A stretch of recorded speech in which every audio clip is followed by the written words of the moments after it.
lot better in terms of audience. Yeah, and I think there was a lot of interactions and a lot of discussions. So that was good, particularly towards the end of it. Yeah, was the people sitting on the second, on the balcony as well. Yeah. So I hope. I'm not sure where other students go. Probably they have classes. Yeah, but anyway, doesn't matter. Life still goes on. Yeah. And also we have 2 female students not coming, right? Can you message them? Because it's important for doing the intersection, the presentation this afternoon. Yeah, if you recall, we will have 6 students, including at least 2 females standing on the stage, giving us topics about AI. That's how we do it in Australia in a very interactive way. So, like I said, teaching shouldn't be only just one way; it should be 2 way. Yeah, this is the most effective teaching during my experience. Yeah. All right, good. So more students coming. Excellent. People starting coming. So please, take the front seat as much as you can, because there will be more students coming from the back.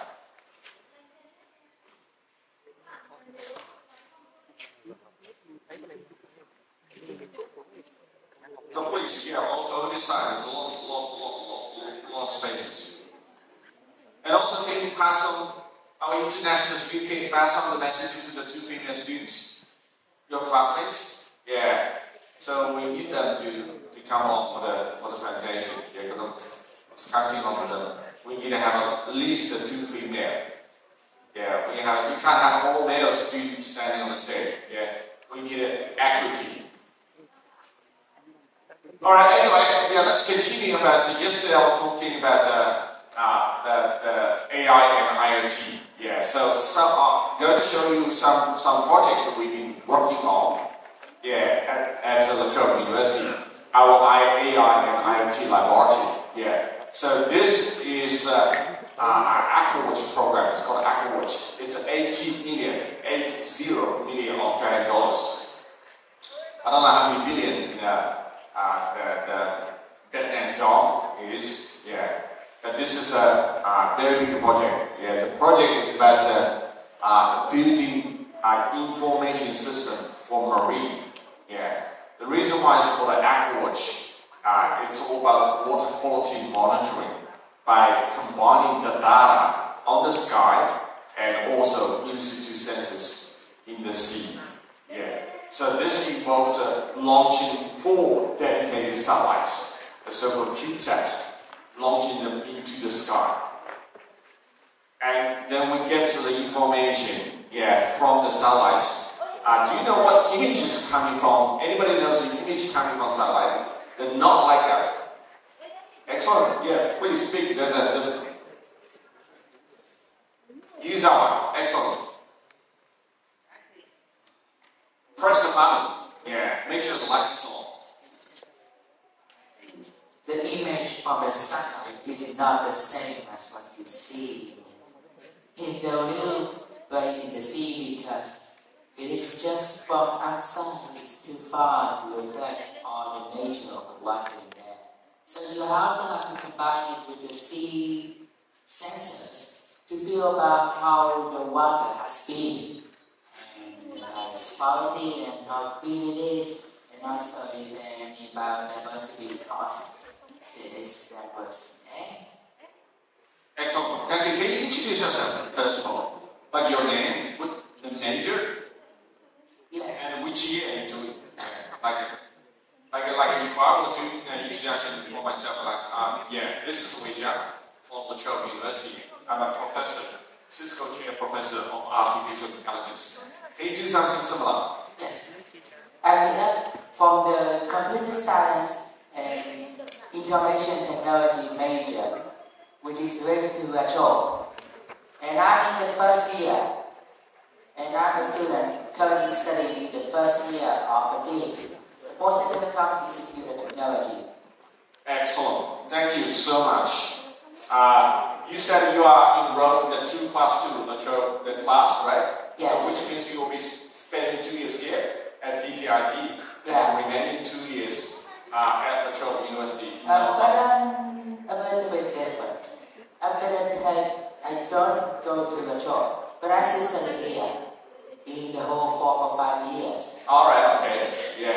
I hope you do, but you will get a lateral degree, right? Yes. At the end of your 4 years, right? Yeah. I hope you do get a chance to spend at least 1 year at lateral university. Yeah, to experience our diverse, dynamic, and a very unique campus culture. The single largest campus in Southern Hemisphere. Like I said yesterday, it's 242 hectares, the size of 365 in a full-size football. The fields, you can imagine how large it is. The entire CBD, like in the old quarter, adding up together of Hanoi, is only 1/5 of our campus. You can imagine that. Yeah. So, and it's not far away from the CBD of Melbourne. Yeah, it's only half an hour if there's no traffic. So it's not like in the middle of nowhere. Yeah, it's still within the Melbourne city, metropolitan Melbourne, and that land is extremely, expensive because it's part of the Melbourne metropolitan. Yeah, so you have a convenience access to all the facilities, but yet living in a real campus culture. All right, back to the topic. So this is $80 million we're building involving launching 4 satellites into the sky. The purpose of the satellite for CubeSat is to capture the imaging information of the water quality. Now, like I said, the imaging coming from satellite is different from the imaging you would take using your iPhone, your Samsung, which is most popular in a mobile phone model in Vietnam anyway. Which brand do you guys use? No. On Starless, in Australia, the #1 brand, I think, is iPhone. Yeah, majority of people using iPhone. I'm not sure here. Oh, Tam, I'm looking for you. Where are you? Yeah, sorry, I had a bit of a problem with my breakfast. A problem with your breakfast? Yeah, more specifically, I couldn't cook on the stove to get my breakfast ready. Oh, that's right. Yeah, that's right. I'm lucky. Yeah, I'm happy you're here. So, the task, I did find out the people because we need that information for this afternoon. Yeah, I had a couple of people. I got some notes. I got a couple of people. I want the basic name, a couple of people that I think would work for this. I got some names. No. I need confirmation, not just names. Because people need to prepare, students need to prepare the slides. Okay. Yeah, but I just... It doesn't have to be too many, like a few, do you know what I mean? Like 5 slides is okay, but you still need to give the student, a notification. That's what I'm saying. Okay. So, can I ask a question? Yes, please.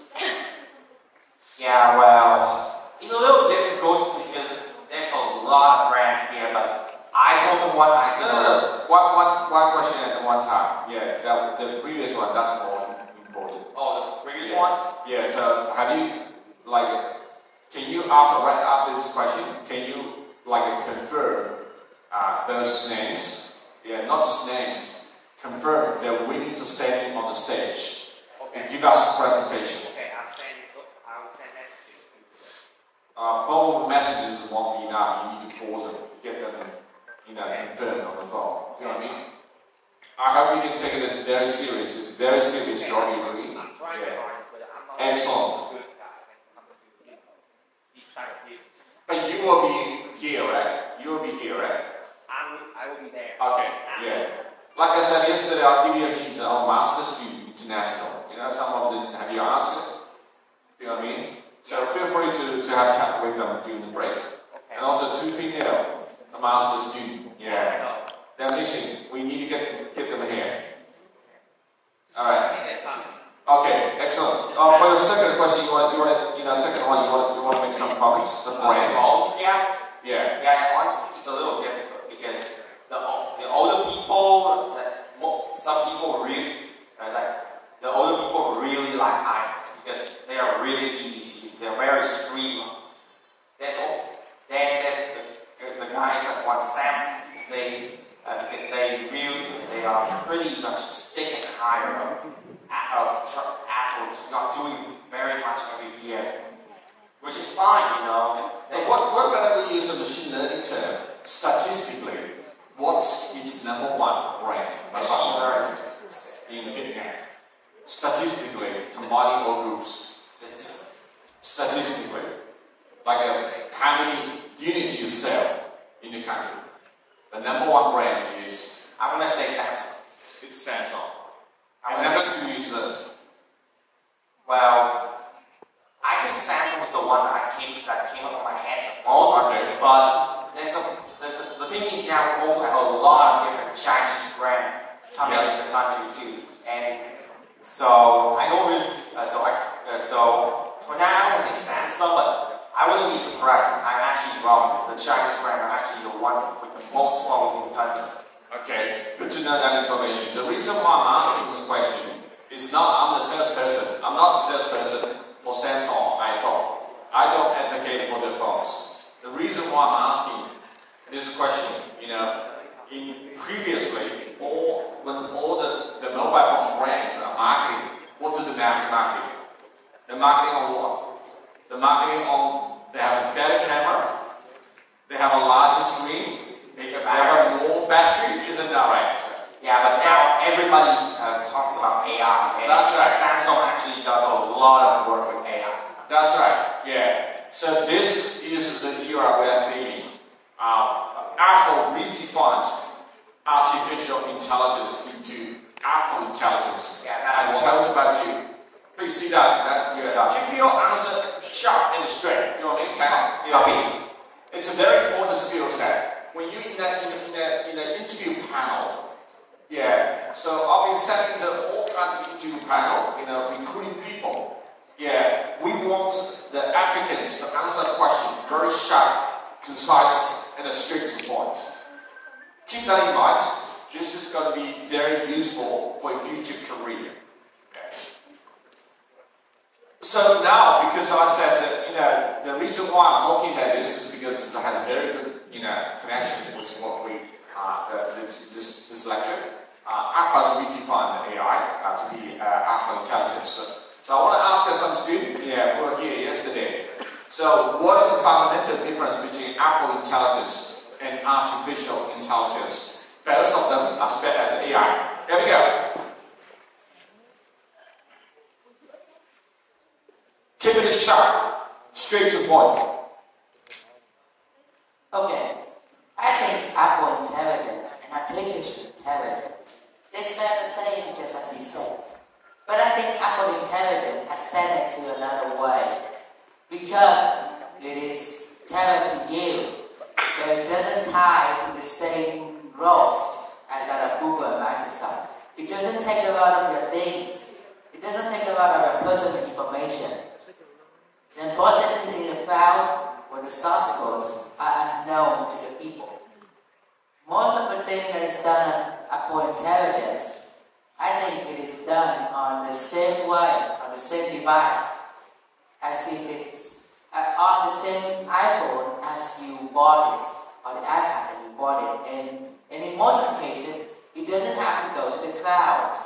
Only when it needs more horsepower, only by then it goes to the Apple operated system, or even more the system or ChatGPT and Gemini. If you log into those, and then you have some histories with it, then you can request some horsepower from them.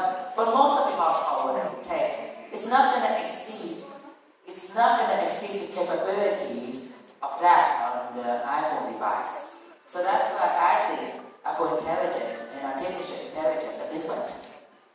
You know what? If I were to answer that question, I only use a 2-sentence answer that. In 3 seconds to describe the difference between AI and Apple intelligence. The difference is artificial intelligence runs on the cloud, but Apple intelligence runs on the device. Full stop. Straight to the point. Does that make sense? You need to answer that question in this kind of way. Not going around. Do you know what I mean? Yeah. When you sit in the job interview panel, you will be decided whether you are the winner or not. straight to the point. Because this is ability for you to like truly show what you've learned. And that ability is extremely important. Yeah. So coming back to the topic, so this is what the mobile phone manufacturers are advocating. Previously, they said, oh, my phone got better battery, a larger screen, blah, blah, blah, blah. Now everyone is selling AI. And this is exactly the reason why Apple, discards the multi-billion-dollar electrical car plant and focus on purely on AI on the edge. So when talking about AI on the edge, that is AI plus IoT. Does that make sense? So the first term, who coined the first term of this? Which company? Apple is not the first company. Who proposed the concept? Yeah, I heard the name Cisco back in 2012. Cisco first proposed the term is called, what's it called? Excellent. I heard about edge computing. Yeah, that's fantastic. And this is very important because in my field, in our field, in the entire field ICT and telecommunication, if you look at all the new technologies so far, they're all proposed by academics, by professors at universities around the world. Isn't that right? And edge computing is only one I can think of that was proposed by a company and it became mainstream. Anything else, tell me. Artificial intelligence, who proposed it? A bunch of United States professors back in 1956 in Dartmouth, right? Internet, who proposed it? TCP/IP protocol, a professor, I forgot the name. All the major technology, everything we have seen so far, all proposed by university professors, academics. Very, very few were proposed by the industry and become mainstream. Do you get that? So a lot of people don't realize that. They always think, oh, industry is always like taking, making things, manufacturing things, but you don't never worry about the breakthrough from 0 to 1 were all made by academics, by professors in the world. None of them was made by industry, except in this case, edge computing from Cisco. Most companies do from 1 to 100. Do you know what I mean? But the most challenging is 0 to 1. That is what the innovation is worthwhile. And that is the value of the university academics. And there's a lot of talk out there. They say, oh, academics, you guys only know how to write papers. We industry, we manufacture things. Yes, that's right. But all the breakthrough from 0 to 1 are made by the professors, made by those papers. You might think that 99.9% of those papers might be rubbish, but it's only one paper that's useful, and that's a paper that's going to change the world. So let me give you an example. We all know ChatGPT, right? That changed the world, right? Did OpenAI change the world? No, they didn't, because the idea of ChatGPT, what is the underlying pinning technology for ChatGPT? Anybody can tell me? Anybody can tell me? Okay, let's give chance to a new student. There's a microphone if you can help yourself. Again, say your name and your major.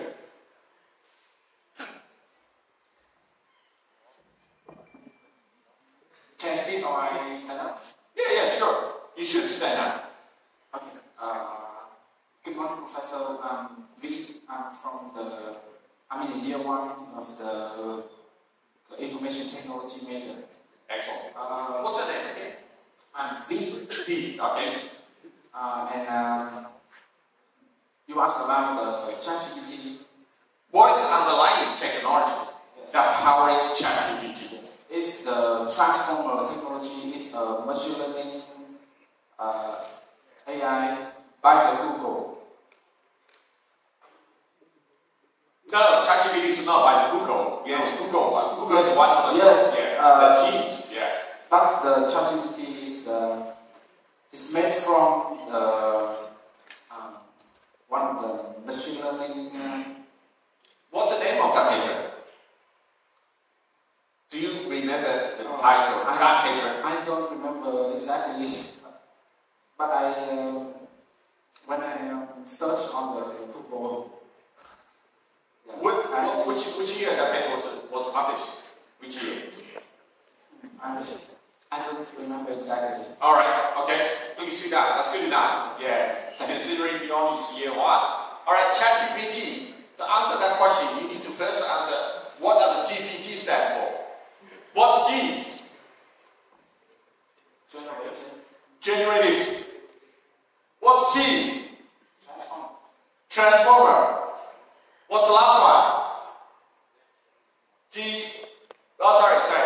Last one is T. GPT. What's P? Pre-training. Yeah. So the GPT, the last one is the most powerful one. It's called Transformer, and that was coming from a paper. OpenAI did not invent Transformer. Yeah, and it was published in a paper in 2017. I want you guys to remember this historic moment in the history of mankind. This paper will definitely make it into top 100 paper in the history of human. There's no doubt about it. And the title of the paper is "Attention is all you need." You got it? I want you to remember the name. "Attention is all you need." It was published in 2017, and by a group of scientists. Yeah, I think half of them from Google and half of them from the university. So we can, and even for the Google people, they're not engineers, they are scientists, they're researchers. This is why, yeah, I'm saying the majority of the innovation in ICT, in the field of ICT, coming from universities, because they do the groundbreaking work from 0 to 1, and the companies, the engineers take it there and make it from 1 to 1. You got what I mean? Yeah. So this is the difference between academic research and innovation and practical. So we would often say R&D, right? R stands for research, D stands for development. So, but in this case, Cisco, coming back to the edge computing, Cisco made an exception, and that idea was originally proposed by the company. And everybody becomes now realizing that there's huge potential because we all need computing. Now, yeah, that concept has evolved into edge intelligence. So that's essential behind Apple's AI. Yeah, I hope you understand that. Yeah. So this is why, yeah. So attention is all you need. Becomes such phenomenal, and this is why people say the transformer has transformed the entire world. Do you understand this sentence? The transformer has transformed the entire world. The first one, transformer, refers to the neural networks transformer. Yeah, and transform is entirely changed this one. And some of you might be interested to know, when OpenAI was first established back in 2015, did you know what underlying technology OpenAI was using? What neural networks? I think before the advent of attention of all you need, I think OpenAI used some time, which are in matches. I think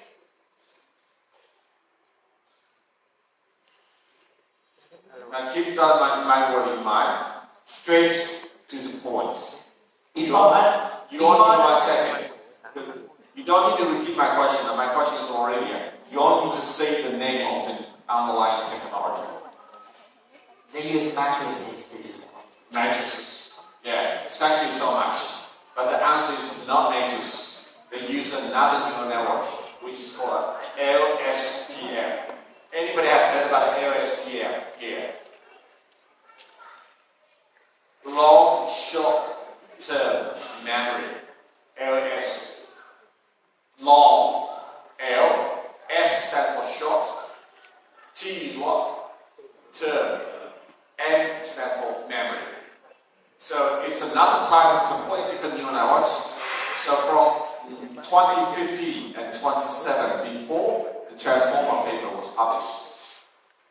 And ChatGPT entirety was using this LSTM to develop artificial intelligence. Yeah, their ChatGPT.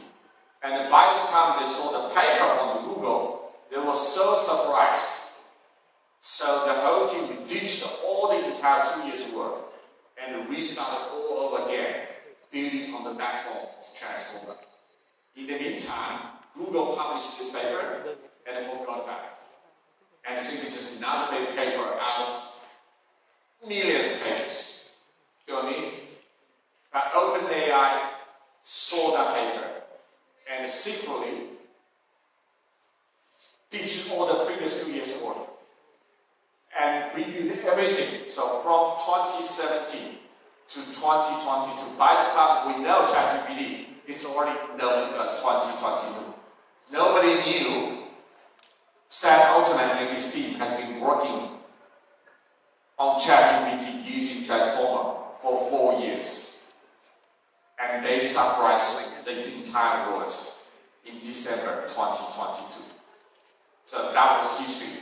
That history has been written into, it's not no longer the history of AI, it's been written into the history of mankind. Because now everyone agrees, I think the majority of people can agree, if you were to name a single technology in a human, in all of everything out of human history, which technology is single most profound? It has to be artificial intelligence. No any other technology beats AI in terms of impact on human society. You got that? So you may be saying, oh, there's a lot of, the cars, inventions, there's so many inventions, airplane, electricity, do you know what I mean? You name everything, all these inventions, all of them act together cannot compare with artificial intelligence because that's going to fundamentally change or including the internet if you want, add on to that, yeah. But none of them compare to artificial intelligence because this is something leading us to a future which is entirely uncharted territory. We don't know. I mean, as an AI researcher, I'm a bit worried about it. This is like those moments, like a nuclear moment. Have you heard about the Manhattan Project? Have you heard? You guys heard about that? Manhattan Project. Excellent. You heard about that? Yeah. So Manhattan Project is during the end of World War II. When the Americans was invading Tokyo and trying to end the war, and then all the Japanese guys, what they did, the suicide. Do you know what I mean? So when American big ships come to the Tokyo harbor, all those Japanese pilots drive the 000 airplane, they just suicide or crash it down to American aircraft carrier. Do you know what I mean? And the Americans were so surprised because they're using the body, the aircraft as a missile. They just sacrifice them like that. And this is what the Americans, President Roosevelt decided to start this Manhattan Project to build a nuclear bomb. It's a nuclear bomb. So when the Manhattan Project was, in the consultation station, the most scientists, nuclear scientists, physicists said, no, we should be doing this.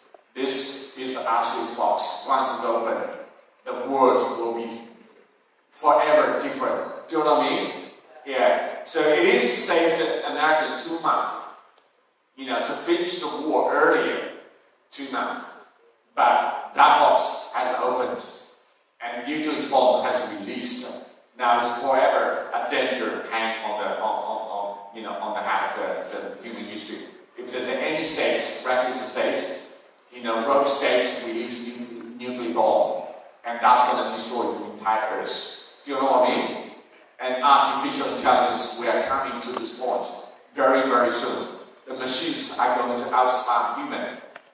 Once they're starting outsmart human, we have no idea what they're going to do to humans. Do you understand that importance? Now, if you don't understand it, think about why human rules the earth. Why we put all the animals into the zoo and watch them, enjoy them. Not they put us into the zoo. Why is that? Simple, sharp answer. We are smarter than every single one. Absolutely, because we are smartest species on this planet. Do you know what I mean? But if one day there's another species is as smarter than us, what's going to happen? Nobody knows. Alright, so now the question becomes, some students say, oh, don't worry about it. The robotics, they need a power. We just unplug the power. Can we do that? No. Anybody watched The Matrix or Age of Ultron before?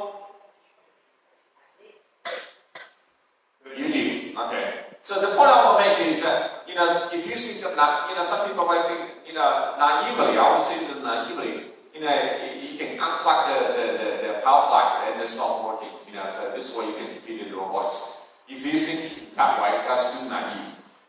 Yeah, for one thing, they don't have to be power plugs. They're smart enough. There's like a solar panel, that can generate electricity themselves or power themselves. For another, if they're smart than you, they're tricky, so you don't even have a chance to unplug them. You know what I mean? Yeah. You watched The Matrix before, Mr. Wei? Absolutely. Yeah. Just Star Wars, Matrix, a lot of those, we also do their scientific, fictions. Now they're coming to real life. That's all you need to watch to know. That's it. That's all you need to know. This is why when the American and Chinese are competing on the AI, right? The only two countries can compete in the AI space. That's America, United States, and AI, and China. Yeah. Other countries are thinking they don't have the capability resources competing on AI.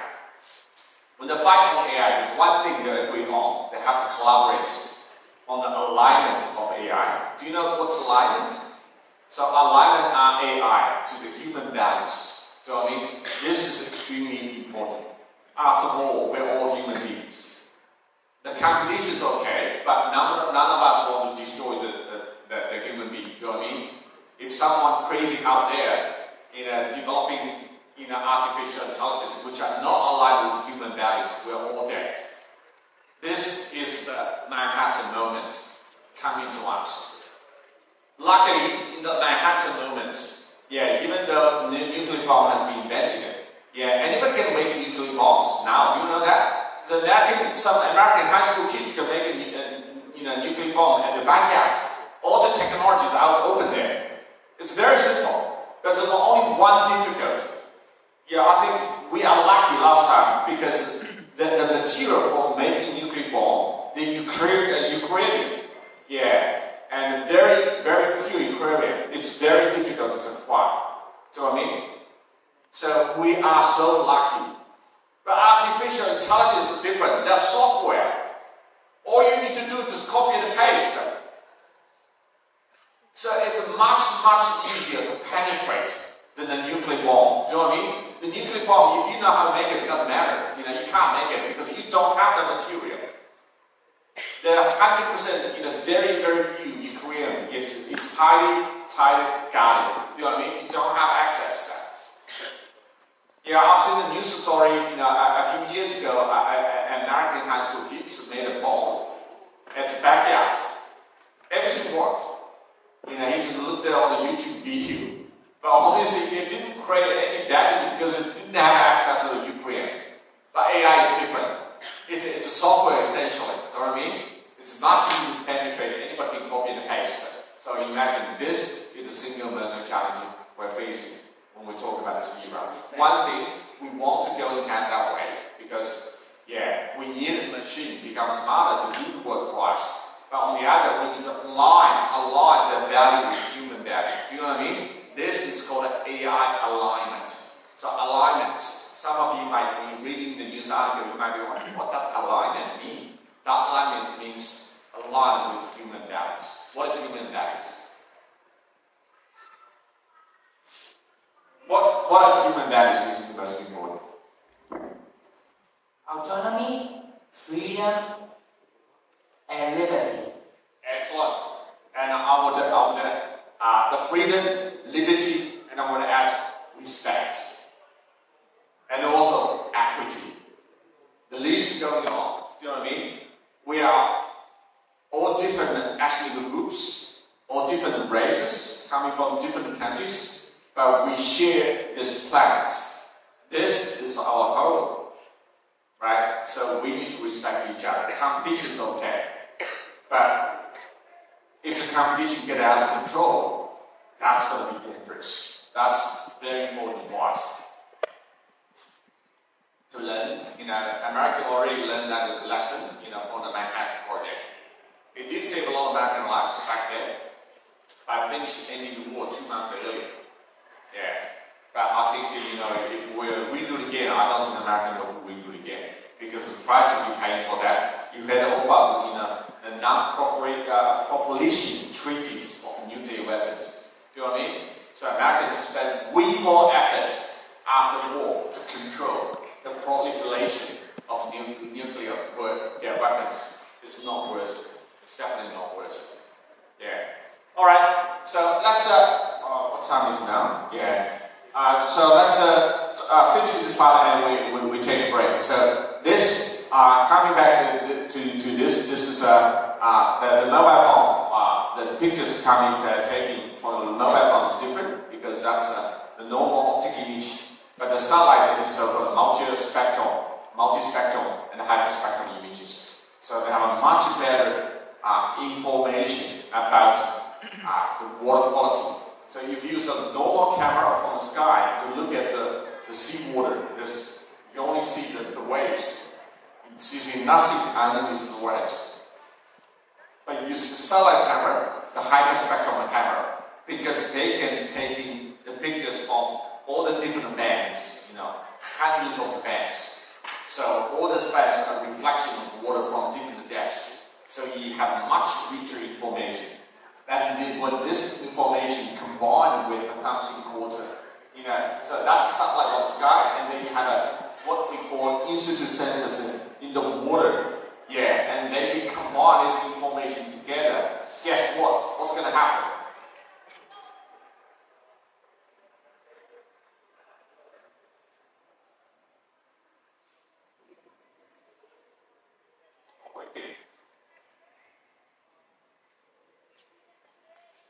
Excuse me.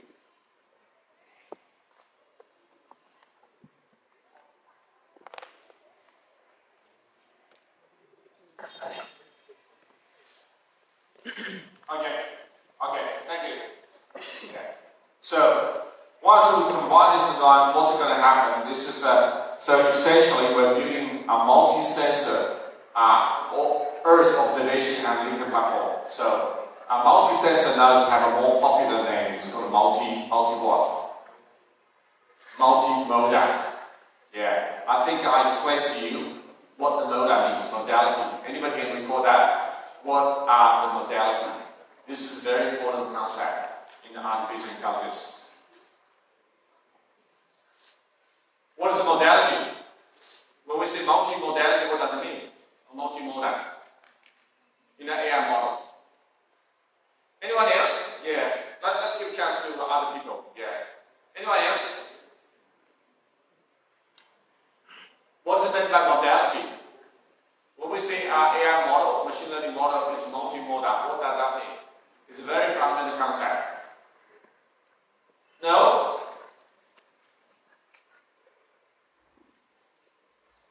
In short, quick answer, can say we have image, have text, and have voice. Yeah, excellent. So the list goes on. Yeah, so modality means a type of message, information.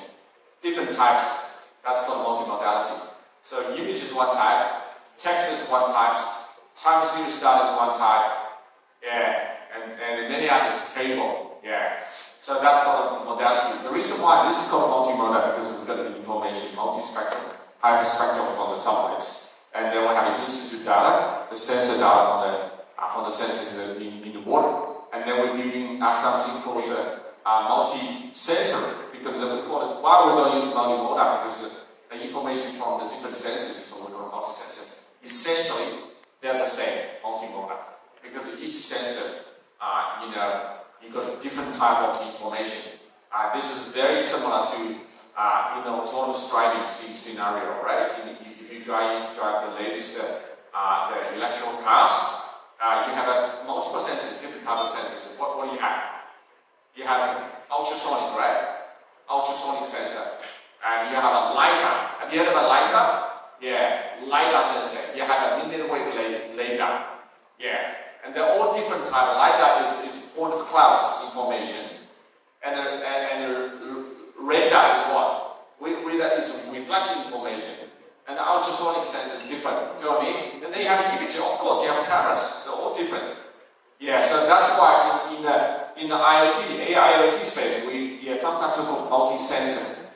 It's the same as like a multi-modal in the technical sort of things. So what we can do with such a very powerful AI model, we can use them to perform very complex so-called time series analysis prediction. For example, if we can predict like cyclone, like water quality, whether it will be bad or not, etc. And also we can perform spatial temporal analysis. Anybody knows spatial temporal? Spatial temporal analysis. Spatial means in the space, right?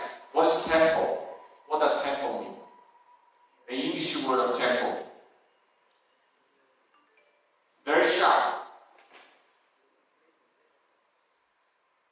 If you don't worry about this microphone, just stand up and speak. I think if you're loud enough, you can make yourself heard. I think technical, it means that you come a lot places. Now, tempo. Tempo is an English word. It's a prefix. What does tempo mean? This is not an AI question. This is an English question. Tempo. Spatial tempo. Nobody knows? Spatial is No, just temporal. space and is time. Time is That's correct. Temporal is another word for time. temporal is time. Spatial is space. Yeah. But temporal, we use the time, but when you use the time in the prefix or postfix, the suffix, you use temporal. Okay. Yeah, not time, right? Yeah. You use the time as individual words, but if you want to use a prefix, temporal is one. So when we use a spatial temporal, that means in the space and in the time. Does that make sense? So you can perform very powerful modeling because you can specify the different areas and different time and how the water quality is going to affect it. Yeah, and my team has been developed a machine learning model for this multi-sensor analytical platform. All right, so let's have a break and I'll go through some interesting projects we've been working on. And in the end, we're running this program, 3 weeks internship program this summer on our campus. So you're most welcome to attend. So let's someone, don't act. What does it mean? I'm giving you some free English lesson. When we say, don't act like that, what does it mean? That means I think this guy is not genuine. He's faking. He's acting. Do you know what I mean? That's sort of, don't acting. Yeah. Be yourselves. Don't be someone else. That's called acting. Yeah. This guy's very fake. He's not genuine. You're acting as if he's very kind to you, but he's acting not. That's called acting. But action is taking action now. Do something. That's called action. So sensing and action. Yeah. Or sometimes if you want to use a technical word, what's a technical word of acting? Action. In the vocabulary of IoT, yeah? No. Endeavor is general English word, endeavor. Yeah. What's academic words of action? In the context of IoT, these kind of things. It's called actuator or actuating. Yeah, so the sensor and there's an actuator. You know what actuator means? ACUTATOR. So sensing, sense and collect information, actuator going back to the action. Going control, that's a control pathway. For example, if you haven't got a chance to come to my laboratory, we have developed a whole software and hardware set for smart irrigation. So we collect the soil moisture information, and when the soil moisture is above a certain threshold, what do? We send a signal, the actuator is activated, send a signal to control the water valve, to close the valve. So open and close the valve. Alright? So this the white paper, so I strongly encourage you guys to go to white paper. And also yesterday I told you about my YouTube. Yeah. So TEDx talk. So anybody hasn't gone to watch my TEDx? If not, yeah, it's not too late to do that. And also, La Trobe University, we're very proud. We are the first university in Australia, promised ourselves to be net zero by 2029.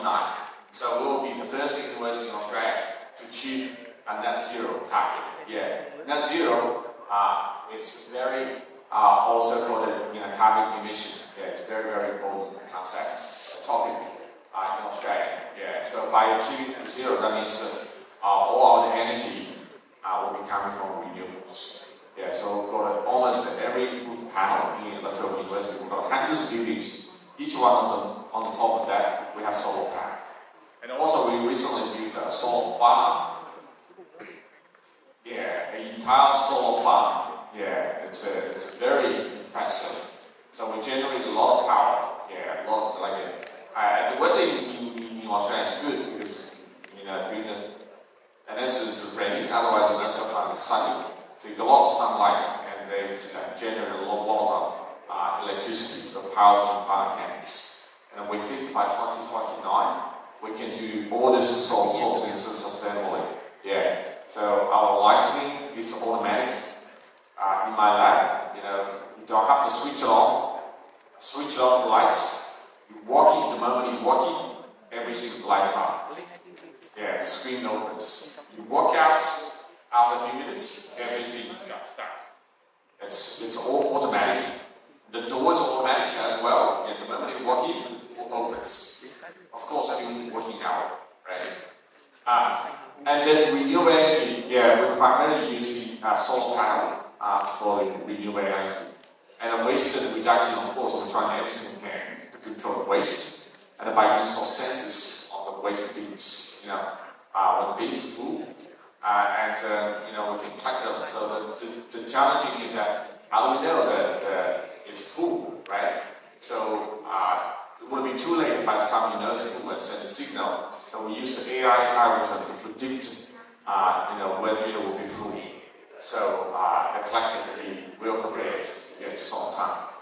And the BMS optimization. Anybody knows BMS? What does BMS mean? Building management system. Yeah. So our buildings, that building is a smart building. We've got a building management system. So that means you can hook with all the sensors and actuators, and you can control your room, your temperature. All the temperatures controlled at 22 degrees. Yeah, usually like that. That we have a building management system, you can control that. So if there's more people, you can turn down your aircon. When there's less people, you can turn up and preserve the energy. Yeah. And also energy analytics. What does that mean? So we build an energy analytics platform. So it's called. We have an energy generation from renewables, and on the other hand, we have an energy consumptions. So basically, we want to monitor how much energy is produced in real time, and how much energy is consumed in real time. And if this two reaches the same level, or the energy generated in real time is higher than the energy is consumed, you reach net zero. Does that mean? Yeah. So it's very important to monitor the energy generation as well as energy consumption. Of course, you need to use the sensors to collect the data to see the energy generation, but very important is solar panel, the energy generation is very volatile. Do you know what I mean? It's not constant. It goes up and down according to the weather. So it's important to predict what's going to generate in the next 1 hour, 2 hours, 5 hours, so you can plan your energy consumption accordingly. It won't be like in the normal situation if it is not non-renewable. If you just use a diesel generator, it will be just flat line. Yeah, but if you use the renewables, depending on whether when the sun goes up, yeah, energy goes up. When the sun comes down, energy comes down, right? So in the meantime, yeah, you want to match so make sure your energy consumption matches the generation. So that's where the energy analytics comes in, using AI to predict that the future. So that's a very interesting project. And also, yeah, during the COVID, yeah, so we run a project it's called Sacred Tensor Canvas, our proof of concept POC. Yeah, our lecture used to be like that. Yeah, the full impact. Yeah. So some of like in our first year foundation IT class, we have the student numbers going up to 300, 400. Yeah. But during COVID, the all yeah, I was thinking similar in that in Vietnam and around the world. Yeah. So the student study from home. Yeah. So and after a few years, I think it's 2 or 3 years, and then suddenly they're all coming back. So the class goes back like that. But the question is, in the beginning of the COVID-19, we need to monitor the air quality because that's going to impact the impact on the student health and the well-being. Is that right? When you have lots of students parking in the classroom like this, you got to watch out the air quality. Otherwise, you're going to spread the COVID-19. Yeah, this is no longer a problem. Yeah, because we have already survived the COVID. Yeah.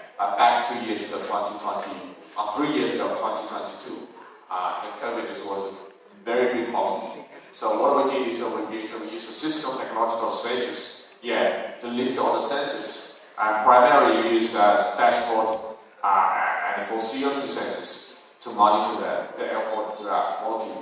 CO2 is when the CO2 concentration is high, and that's going to impact on that, we want to give it a warning, yeah, so you don't have the CO2 sensors readings too high, that means there's too many people in the room, you know what I mean? Yeah, so we want to reduce that.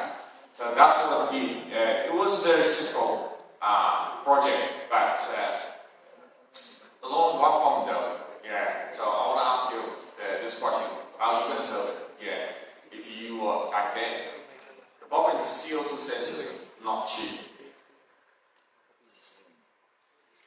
Every one of them cost us $250 US, and you have to place it 1 meter apart from each other.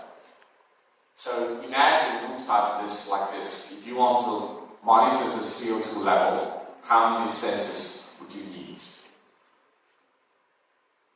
That's going to cost you a fortune because the sensors need to be placed 1 meter apart from each other, and that costs you $255 US a piece.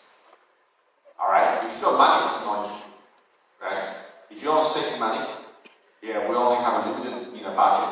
We came up with it innovative way. You know how we do that? We use the AI to build an innovative solution. So the technology we use is called surrogate sensing. Have you heard about this? Surrogate sensing. Surrogate sensing is we don't do direct sensing. We use something else to surrogate. Surrogate means replace. Let me give you an example. In many cases, direct sensing is impossible. For example, if you want to measure the temperature of the middle of a steel company, yeah, a steel making factory. Do you know how much, how hot it is in the middle of the furnace? Do you know how hot? 3,000, minimum 3,000 degree temperature. Can you put a sensor in there? Any sensor put it there or immediately disappear. Isn't that right? Okay, how do we know that? So, and then how do we measure the temperature? And this is where we use the surrogate sensing. We do not sense the temperature in the middle of that directly. Yeah, we place the sensors in the nearby and using that as a surrogate. Yeah, so we can use it. Sometimes we can't direct sensing because it's impossible, like in the case of the temperature is too high. And many other cases we do that because the sensors are very, very expensive. I'll give you an example. We measure water quality. There are many, many parameters in the water, right? But there's one single water quality parameter called nitrogen. And that's the most expensive to sense. A nitrogen sensor will cost you how much? Yes. 40,000 apiece for a nitrogen sensor. Yeah, if you got larger ponds, larger area like in the Great Barrier Reef, there's no way you can afford it. So how do you do that? So you will build so our idea is to build a network of cheap sensors. So rather than sensing nitrogen directly, we can sense some other things like oxygen level, turbidity of the water. Yeah, there's so many different other parameters, and then we build the neural networks to using those ones as input and design neural network as an output approaching the nitrogen. Yeah, this is what we did. Rather than sensing CO2 directly, what do we use? We use Wi-Fi as a surrogate. Wi-Fi is free, isn't that right? Do you know, by using Cisco technology, Cisco space, we can roughly estimate how many people in a room. Do you know that? Yeah, because each one, as long as you carry a device, your device will automatically talk to the router, to the Wi-Fi router. So, and by using that technology called triangulation, have you heard about triangulation? You heard about triangulation, right? Yeah, I heard about triangulation. It is a technology used by the telco operators in order to navigate a person's device and optimize signal, and also to do something else. Excellent. Triangulation is very important for telecommunication. This university is called PTIT, right? The Post and Telecommunication. One of the fundamental technology in telecommunication is triangulation. Yeah. So triangulation means even without GPS, and telecommunication company can locate your position by using triangulation. So if your mobile phone, if you use a mobile phone, your mobile phone talking to three minimum base stations, and they can using mathematical formula to keep on where you are, even if you turn off your GPS. Does that make sense? Do you know that? So that's called triangulation. So by using the same technology of triangulation, and we can using Wi-Fi signal tap into Cisco space to know how many people roughly in the room. Once you get that information, what do you do next? Like I said, there's a strong correlation between CO2 level and the number of people in the room. Is that right? Because the more people in the room, the more we breathe, the CO2 are primarily coming from the breeze. Is that right? And then we can build neural networks. So the input is CO2. The input is the Wi-Fi signal, and the output is what? The output is CO2 level. Isn't that a smart idea? Otherwise, we have to spend like thousands of dollars on the CO2. This is called surrogate sensing. Thanks to artificial intelligence. That can be done easily. Now, triangulation. Some of you are thinking, don't quite understand the triangulation, but there's one. Have you heard about it?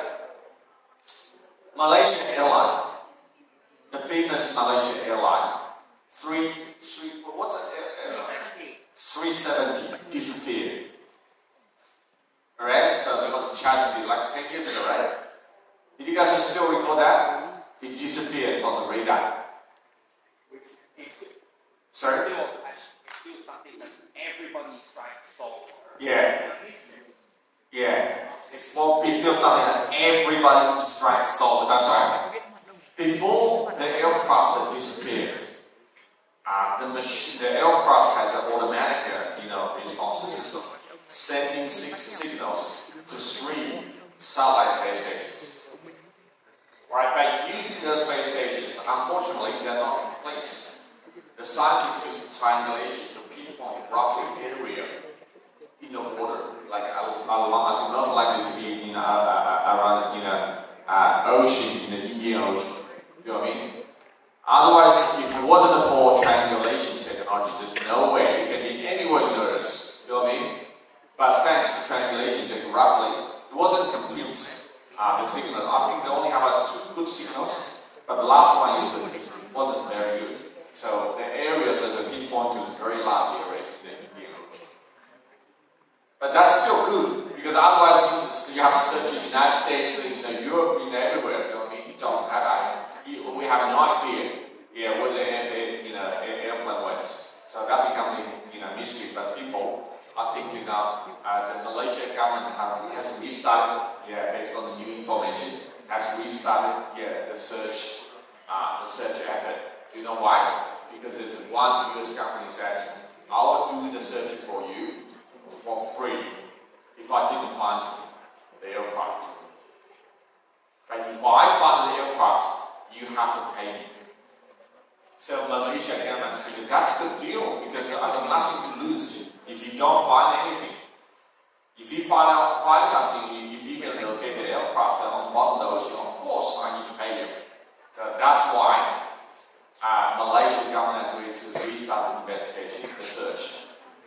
Now the question is why the company has confidence to restart the search after nearly 2 years, multi-billion-dollar spent on the search previously. This lasted way longer, way more than just 2 years, sir. It's been something that's going on for many years, but it has gone. But I can only say that they are confident in the technology, and they know that the technology is going to get acceptable. Now, what happened? So why did they stop? So what technology has advanced so they can say yes, we are willing to take risks? That I haven't talked on. Well, there's 2 things. First, the triangulation. So it's much better triangulation, so the precision is much higher. They can locate the last contact point of the aircraft. Second, most important is the water, the bottom of the ocean. Now they have a much better, robotics, underwater, unmanned vehicles to do the mapping. So the sense, the AI and sensing technology now is much better. Used to be the company called Roofing. To send underwater vehicles for roofing. It's very expensive. One day they charge $50,000 because there's only one company can do that.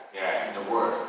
But now it's a bit different because all the advances in the AI and artificial intelligence, and they can send a fleet of underwater vehicles to start the search simultaneously. And much lower cost. Do you know what I mean? So in this case, technology has made it so fast thanks to AI. So now that company says, okay, we'll do the search for you for free until we found this aircraft. So I think it's probably thanks to the technology, we will have a higher chance of locating Malaysia Airline 37. It was one of the greatest mysteries in the human aviation history. Have you heard about that? For some of you probably too young when this happened. But that was very, very significant international events back then.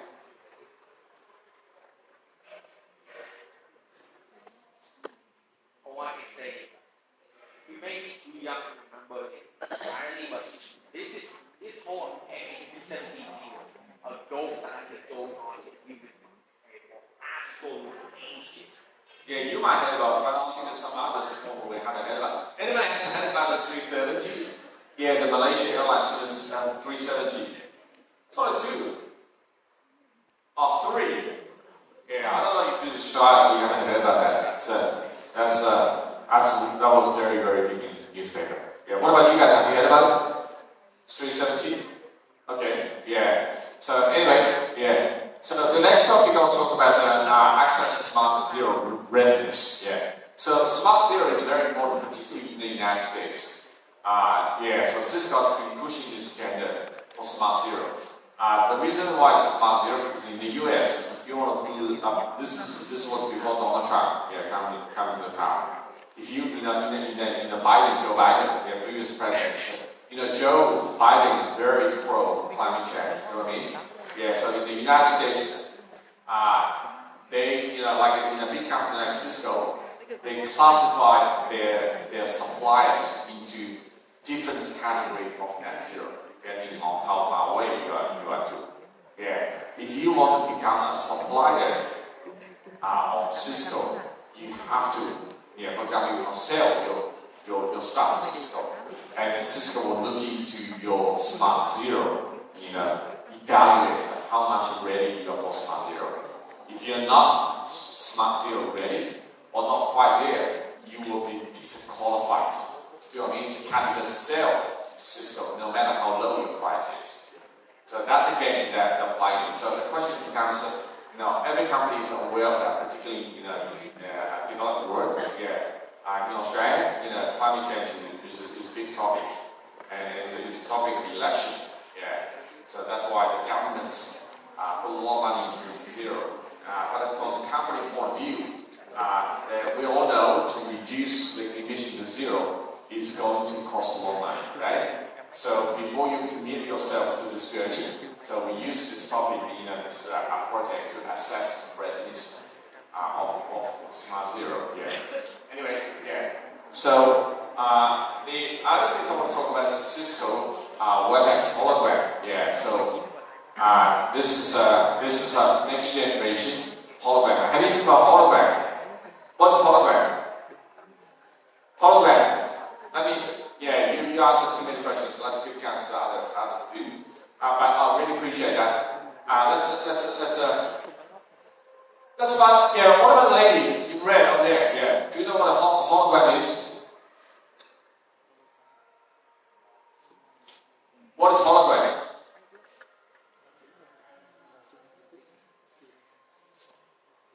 If you don't know how to answer that question, I'll give you a chance. Asking your friend to help you.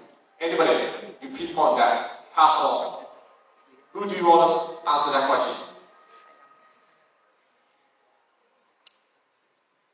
Ask your friend, your best friend, or second best friend.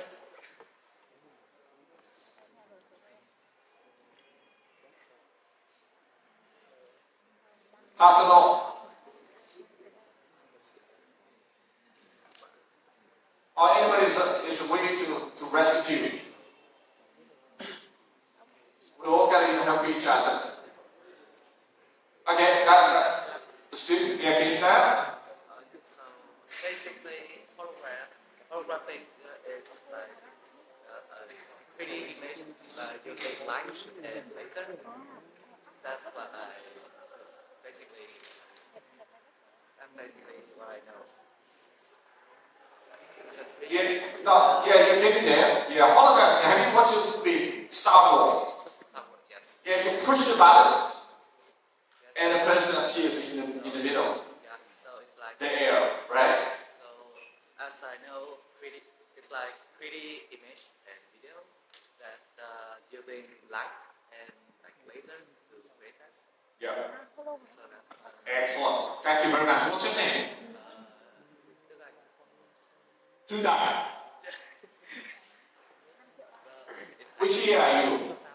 It's like 2000. No, which year? Year 1, year 2? Year 1. Excellent. And the major in? Comp science. Computer science? Yeah, comp science, right? Okay, good. Thank you very much. Yeah, so hologram is like, if you watch the movie of the Star Wars, you push a button, someone appears in the middle of you. And that person looks like entirely real to you. Yeah, there's no way you can tell and then see the touch the person. Otherwise, you don't know the guy is in front of you or 1,000 miles away from you. You know what I mean? This is the next generation of video conference. It's called WebEx program. Now I want to ask you a question. During the COVID-19, we're all using video conference system, right? What's the most popular in Vietnam? What do you use the most often?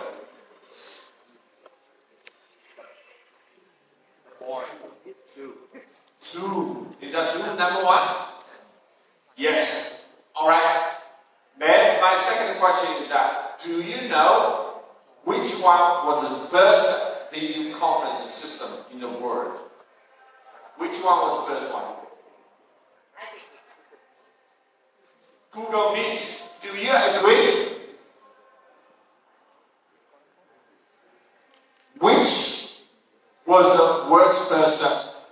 That's all. I like this response. Yeah, let's go one by one until we found the right answer. What is it? Skype. Yeah, it's called Skype. Yeah, Skype. Yeah, whatever. Yeah. And another one. There's also a hand up over there. Anybody agree?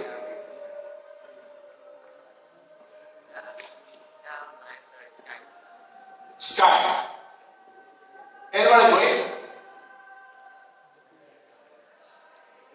Yeah, a student in black. Yeah, what's your answer? I also think it's Skype. Okay, good. Is that Skype or not? Technically, Skype is not video conference apps. It's primarily a messaging. Do you know what I mean? You can use Skype for video conference, but that's not the main purpose. Just like WhatsApp, you can make a video calls on WhatsApp, but would you call a WhatsApp a video conference apps? No, I don't think so. Does that make sense?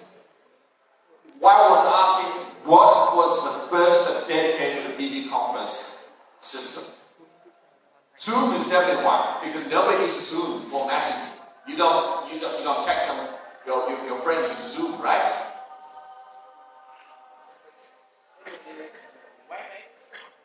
WebEx. Do you guys agree? When WebEx was first invented? Yes, the correct answer is WebEx. The world's first video conference system that was invented more than 20 years ago. It was the first dedicated video conference. We only use the WebEx for video conference. Yeah, it's not messaging system. And then the relationship of WebEx and Zoom. Anybody knows? The one behind Zoom is what WebEx has done. No. That would be a logical thought, but the answer is no, unfortunately. Anybody knows the connection of WebEx and Zoom? See, Cisco has done a lot of contribution to the world. Like if it wasn't for Cisco, we wouldn't even use WebEx system. Yeah. What I can tell you is the founder of Zoom and the CEO of Zoom used to work for Cisco. And he was the head of WebEx team in Cisco. Does that make sense? And he left the company and took 100 people with him and built another company called Zoom. So the technology of Zoom, people argue Cisco was originally coming from Cisco. So, and then there's Microsoft joined the battle. Yeah, it's called Teams, right? It's very cheeky. Microsoft is very cheeky. They took advantage of their office, forcing people using Teams. You know what I mean? These days, if you make a meeting booking, they will, even if you choose a Zoom meeting, they will still generate a Teams link. So many times people are tricked, after many meetings, there are Zoom meetings, but we got tricked into a Teams link. All right, but Cisco is trying to prove the company is still the number one in the video conferencing. So Cisco answers this competition is next generation WebEx hologram. Yeah, this is world-first real-time holographic communication system. PTIT. There's a reason why PTIT is called telecommunication, because that's telecommunication, real-time communication of holographic, images. There's only 5 sets in the world. 3 of them in the Silicon Valley, 1 in Singapore, and the last one is in my lab in Melbourne. If you got a chance to come and look, yeah, it's got 12 cameras in a row. 12 cameras in a row. You sit in the 12 cameras, it render you using technological live view in real-time 3D. And then behind the set, there's a 4 dedicated NVIDIA now Jackson TPU to crunch data performing 3D. It's truly, truly impressive. When my lab was first opened, in November 11, the premier of this, the government, the Victoria government came in. She took tried on this handset. Yeah, so that picture became a major one in the newspaper. Now we are running a program, on the internship on the 3 weeks in September. So that's where we have a lot of chance to do that. Yeah. So WebEx. So my team, is working on this fascinating technology called faster reconstruction real-time rendering of the immersive live view for hologram. So we're doing this. This is technology making underpinning the WebEx. So we're using the so-called nerve for real-time rendering. Yeah. So like another function we would like to show, it's very fascinating to show you, is in a video. So all of us have the experience. If you go to video, telecom, at home in the morning, you get up too early. So it's formal meeting. You're supposed to wear your suit, but you don't. Do you know what I mean? You don't have time. Yeah. So you wear your pajama. So what are you gonna do? We use a large language model. Yeah. To use a prompt. We prompt the video conference. Tell the WebEx, give me the best suit. And it will automatically wear your suit, so you look like a very formal business attire. Actually, you're wearing your what? You're wearing your pajama because it's comfortable, right, at home. By using large language model and by connecting with the video conference, we can give it a go as a prompt. This is the latest technology. It's called a 3D editing based on large language model. Have you heard about that? Yeah, so a lot of things like Sora, you can do text prompt, but now that's called generative AI. You know what I mean? You generate an image or a video from the text. What if I already have an image and video? I want to add together. Yeah, so that's no longer generative AI. It's editable. So let's have a look at the demo. Yeah. Play the demo here.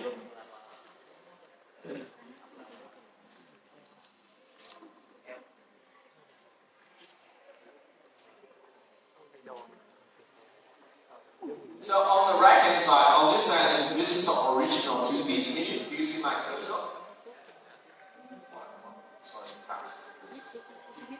You see that?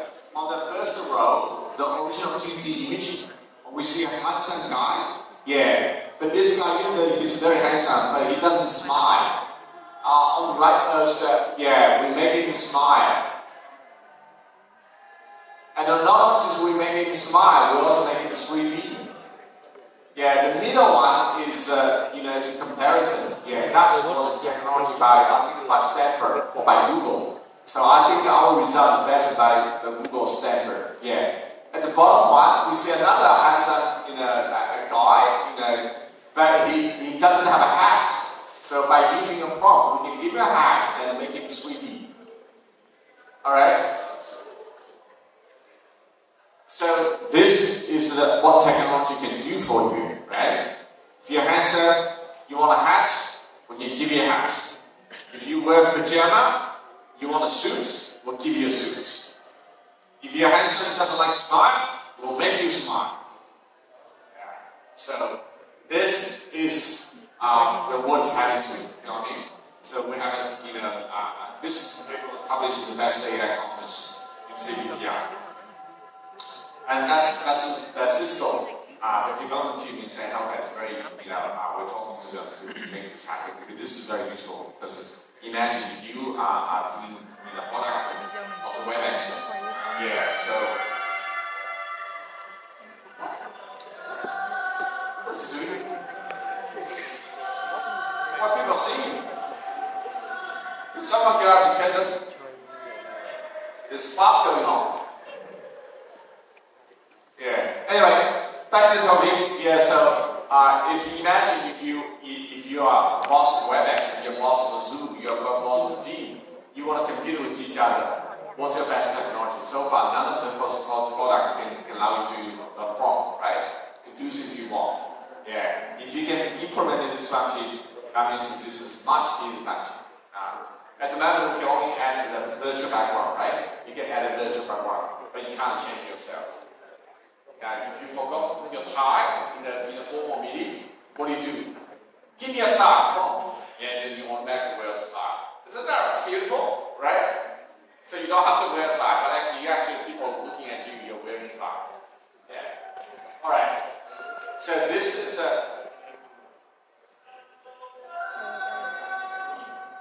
Alright, another project we've done is underground vehicle localization and recognition. So in Australia we have lots of mining industry. So in the mining there, there's lots of the technology going on. Do you know what I mean? Yeah. So when you see vehicles like this onto the underlying mining, there's no GPS signal, so you don't know what it is. So the localization becomes on. We use to locate where the vehicle is. And we need to recognize the vehicle because those vehicles are electrical vehicles. They're very, very silent. Yeah. When they're silent, there's potential. There's hazard. We need to be able to recognize them. They're approaching you. It's very narrow space, so we want to warning people. I want to recognize there's a people ahead of you. Yeah, so we can give them tomorrow. Yeah. So for doing this, we're building something called digital twin. You know what I mean? So, unlike a vehicle like this, is equipped with lots of sensors. So we use all these sensors to forming a 3D map of the tunnel. That's what you need to do first. And based on the 3D map, and you can locate the location of the vehicle, and then you can detect the human as a second step. So this project is funded by a company called SafeScape. Yeah, that's one of the most foremost company in Australia to the underground mining vehicle. All right, the latest things in the lab, we're talking about is Australian Centre, now it's called Australian Centre for AI and Innovation. Yeah, so I'm the director and the founding scientist of this centre. It's an Australian National Centre funded by the government of Victoria. By $20 million. Yeah. Anybody recognize that these two people on the left, on your left? During the COVID-19, these two people, yeah, what about it's a screenshot from the New York Times. Yeah, there's a few article about this stuff. Yeah. They are the founders of Google Machine. Yeah. I want to do the COVID-19. Which COVID-19 shot do you have? Which company is from? It is from? Okay, so my first two shots are AstraZeneca shots, and my third one is from Pfizer. Pfizer. Yeah. Pfizer is not from Pfizer. Do you know that? The full name is not Pfizer. The full name is Pfizer. BioNTech. That's correct. Pfizer only manufactured all the ingredients, all the technology coming from the technology is BioNTech. This is the founder of the BioNTech, husband and wife, Professor Wei Xiang, and his wife. Yeah, they become a hero. And this is what New York Times published a feature article on both of them. They say that billions of the people of the world due to COVID-19. Yeah. And on the right, and that was 2 years ago, our university awarded our honorary doctor to Professor Wei Xiang. He came to Melbourne. I had a long conversation with him. He's one of the richest men in the world, and one of the his company is a Nobel Prize winning company. Do you know that? So the company, the senior vice president of the biotech, Carolina, won the Nobel Prize for medicine because of mRNA technology. You heard about mRNA, messenger RNA technology. Anybody has heard about that? Anybody has heard about that? You heard about that? Yeah, that's what saved your life during COVID-19. There's only 2 companies, and that's why it won the Nobel Prize in 2023 for medicine. There's only 2 companies that are making mRNA-based vaccine. One is the biotech, the other one is what? I heard a little bit about the founder of the one that makes methods. They are okay.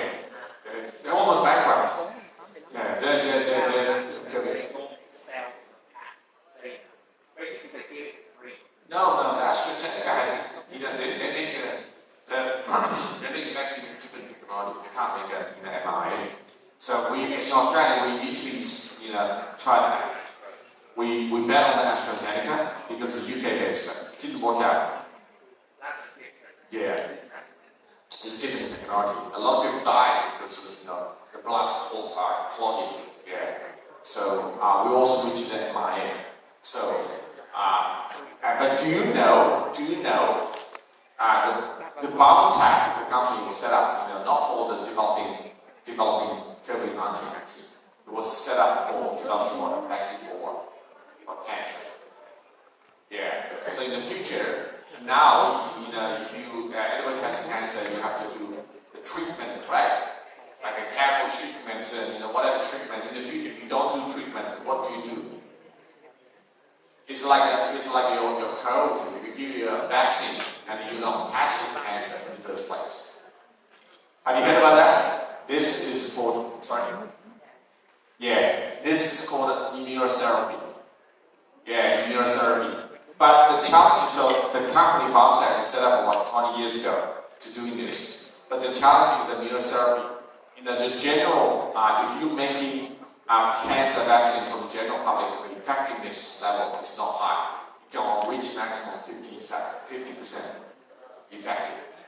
If you want to go anything higher, you need to personalize that. So that means, you'll get a tube of blood from your body, and based on your own INA, make a customized mRNA cancer vaccine and put it back to your body. And in our way, we can see a dramatic improvement of the performance. But developing personalized cancer vaccine requires the help of what? Artificial intelligence. Isn't that right? So this, I think this is what they're doing in our campus. Yeah, a $2 billion investment. The cutting edge, the Southern Hemisphere's largest mRNA manufacturing facility. And building on that, my center is using this for developing AI-driven medical innovation. So we're hoping to change the world. Have you heard about the Stargate project announced in the White House in January by Donald Trump? Anybody has heard about the Stargate project? Nobody heard about the Stargate? $500 billion project announced by the White House. The single largest infrastructure in the history of the United States of America.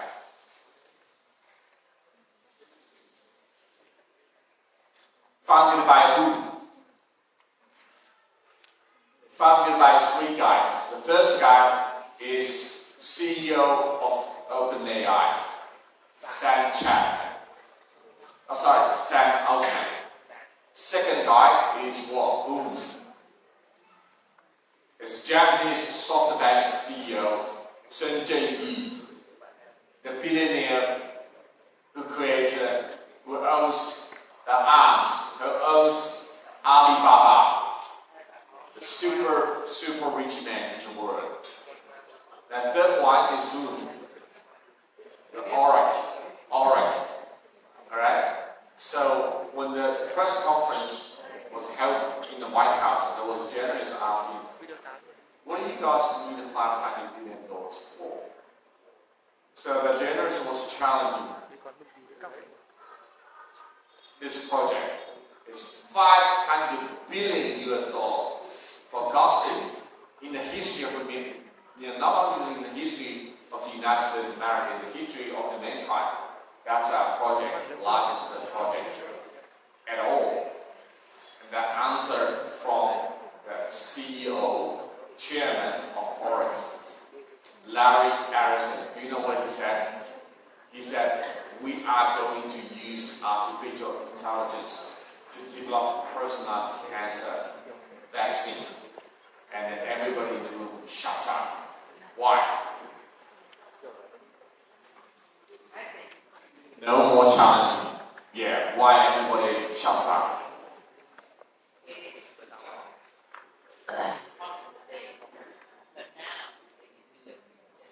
But there's lots of things you can't do before, now you can do with this AI.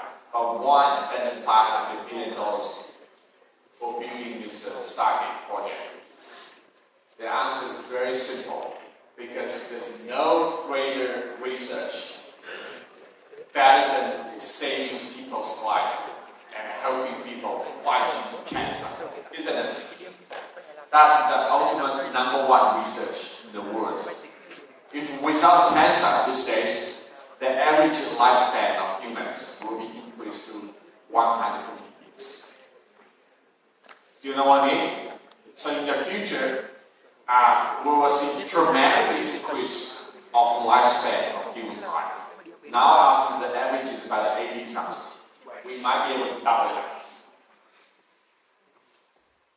So you're telling me that cancer, the thing that has taken out more people out permanently than wars or maybe or even traffic crashes, is going with this AI is not going to be an issue, and humans are going to live like 200, 300 years easily? No, 203 years, yeah. You heard about who won the Nobel Prize for chemistry this last year, 2024? Tell me. Who won the Nobel Prize for chemistry? No idea. But actually, I'm not. No idea. That's such a famous. Last year, there was such a famous case. The Nobel Prize, 2 Nobel Prizes, one for physics, one for chemistry, all went to who? AI researchers. No, I said no. I don't follow Nobel. Funny enough. No, you need to follow Nobel Prize because that's the beacon. That's telling the rest of the world. Okay, where it's going. Okay. So Nobel Prize for physics award to Professor Jeffrey Hinton, the inventor of the neural networks. And when he received the award, he was surprised. My work, neural networks, has nothing to do with physics. Now, why give me a Nobel Prize? Do you know what I mean? Yeah, he was utterly surprised. But what was even more surprising is the Nobel Prize for chemistry. On the day of announcement, I was at. Do you know where I was? I was at the National University of Singapore, NUS, Yan Lee School of Medicine, given a talk on this. And during my talk, the news coming, the Nobel Prize for chemistry was awarded to 3 people, and 2 of them are the founders of DeepMind, Dennis and John. Dennis is the boss, John was his student, PhD student. And they won the Nobel Prize because what? Because a program they developed. What is the name of that program? Anybody knows? The DeepMind.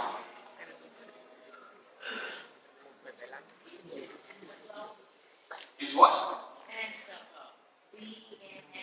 No, TensorFlow is for purely machine learning. Anybody know that? The 2 researchers won the Nobel Prize for chemistry. Because what? The DeepMind. You must have heard about this company DeepMind, right? No? Google DeepMind.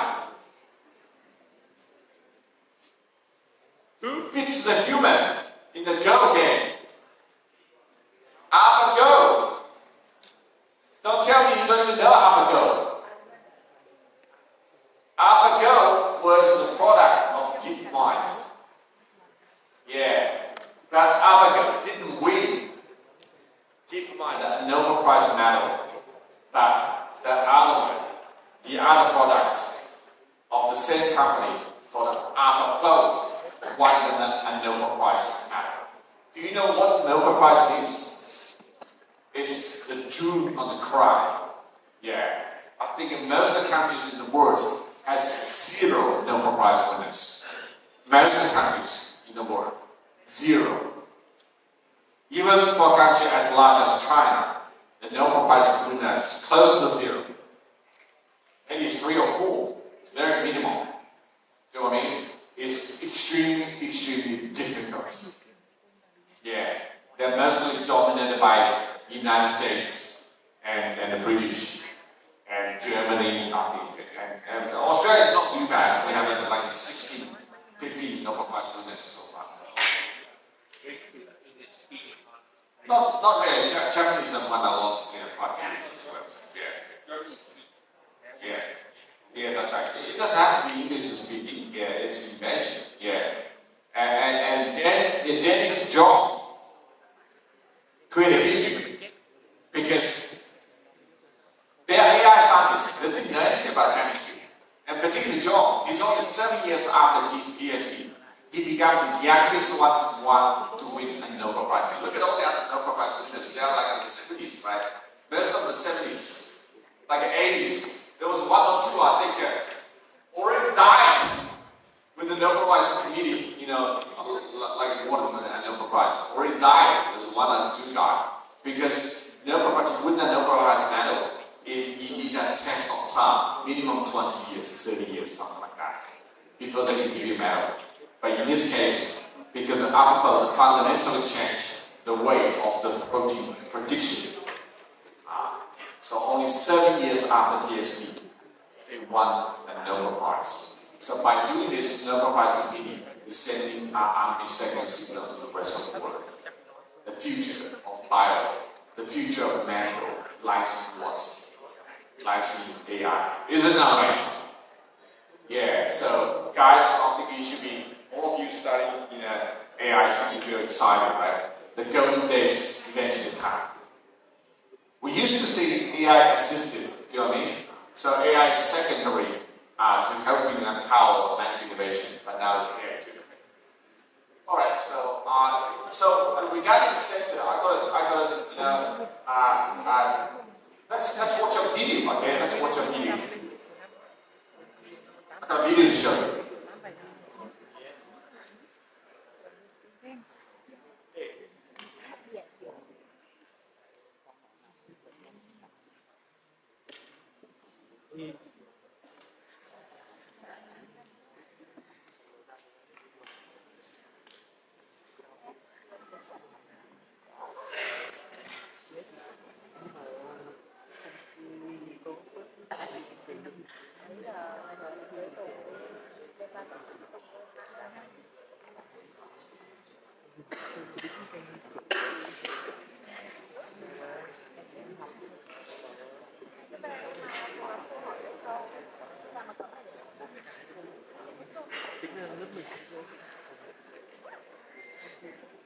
Giang nấu toàn.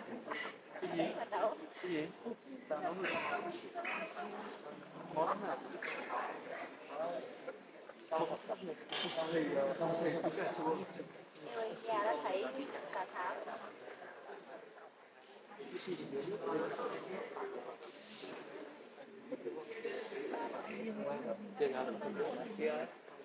Tao ở mày, tao thằng nữa.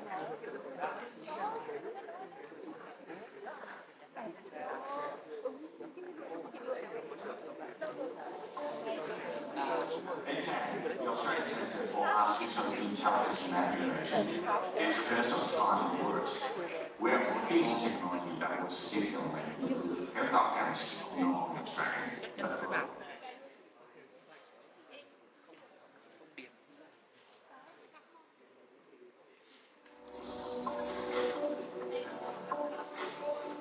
ACAM, the Australian Centre for Artificial Intelligence and Market Innovation, is the first of its kind in the world. We are working on technology that will significantly improve health outcomes of not only Australia, but globally. By 2030, we aim to be an international leading centre for AI and innovation, which will transform aspects of how medical care is discovered, developed, and delivered in our sector. ACAM will focus on applying AI to the development of drugs, immunotherapy, and vaccines, particularly for cancer, infectious diseases, and cardiovascular disease. AI will be applied to large datasets to help speed up the understanding of the intricate mechanisms governing disease progression, just like we see in cancer. Through the application of AI, we'll be able to determine how to give the right therapies to the right patient at the right time and in the right quantities, and identify the likelihood of recurrence. Our research programs are designed to complement each other, creating an innovative ecosystem of medical AI. Our main research areas will benefit Australians in a multitude of ways. Our work in generative AI for drug discovery will harness the power of AI for prediction. This will be used to improve immunotherapy cancer treatments, vaccine development, identification of novel drug targets, and for understanding drug resistance. This will lead to faster responses to health challenges and quicker access to new therapies. This will also enable us to design new combinations of therapies that will significantly improve the quality of life of patients. Our human-centered AI approach will investigate and create responsible and explainable AI solutions for medical innovations. This work will guide policymakers and industry, leading to more effective and trustworthy AI applications in healthcare for Victorians. Lastly, our AI for cancer diagnostics research aims to leverage AI for early detection and diagnosis of cancer. This will allow for early intervention and result in better outcomes for cancer patients worldwide. These research areas will create new job opportunities in Victoria, from AI researchers to biotech professionals, contributing to our state's economic growth and aspirations for being a world leader in medical innovation.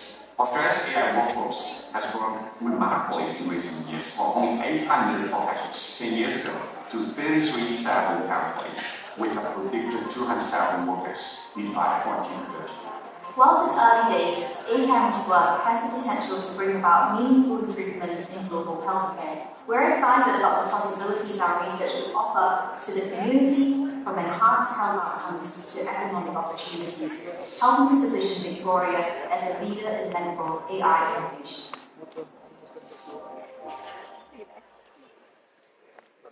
Excellent. So this is our journey.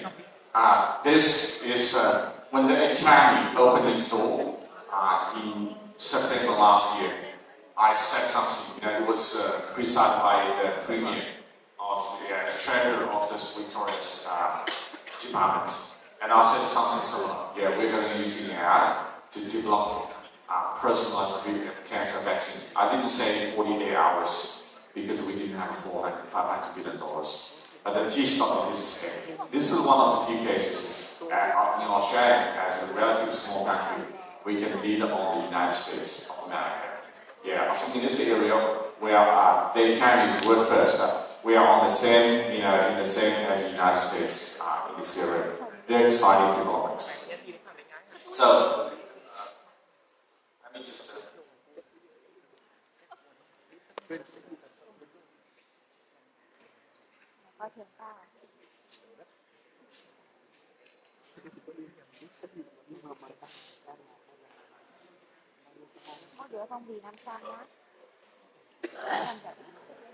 So when the technology advances, keep going. So what's the future look like?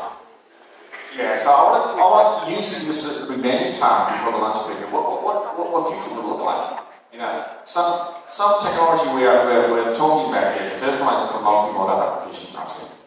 Where we're going is we're dealing with a lot of data, right? the so-called machine learning models become more and more powerful, like ChatGPT. Yeah. So most of them are dealing with so-called multimodal. So you combine the text from the information from the text, video, audio, and more will be multimedia data. So this is the way what is heading to multimodal data fusion. And a relevant concept, but not entirely different, is called agentic AI or AI agents. Have you guys heard about that? Yeah, tell me what's the difference. Tell me. What's the difference between large language model and agentic AI or AI agents?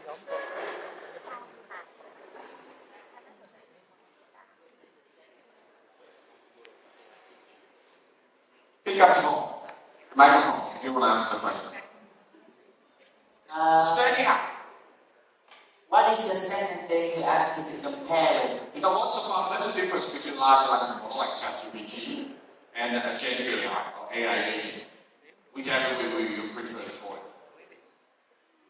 The two things are different in a way. They're very different. They share the same underlying technology, but they're very different. Now, I want you to tell me what the major differences are. The large language model opportunity, whereas the AI agent are very more personalized and contextual fitted to the target of it. That's a fundamental difference. No, not quite there. I want to ask you something else. So far, we haven't had a female student ask the question. What about in the middle? Excuse me. Yeah. So I forgot her name. Yeah. So can you answer that question? What's the difference between large language model and agentic AI or AI agent? You have heard about AI agent, right? You want to answer that question?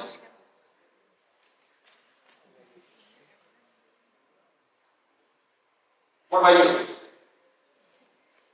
Can you answer that question?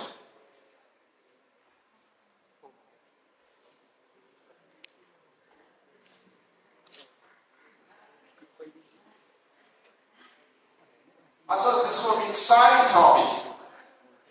We're on the way from multimodal large language model to build an AI agent.